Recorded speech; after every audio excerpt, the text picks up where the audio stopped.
In today's video, let me show you how to fix Discord cannot react to messages. Now, if you're having this issue within the Discord application, and if you're not being able to see the reaction section in general, then what you can try to do is try to make sure that the option is enabled within the settings. Just hop out of the particular server, head over to your profile, head over to settings, and within settings, if you scroll down, head over to chat, and right here make sure that the emoji reactions is enabled. If these options were previously toggled off for you, this is the exact reason why this is happening.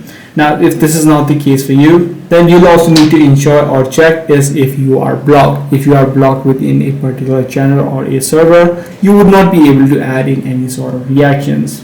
Now, even after trying both of these steps, you're still facing this issue. This is likely happening due to app bugs or glitches. So in this situation, just reinstall the application of Discord onto your device. So that's pretty much all there is to it. If this video was helpful to you, be sure to let me know. I'm going to see you in the next one.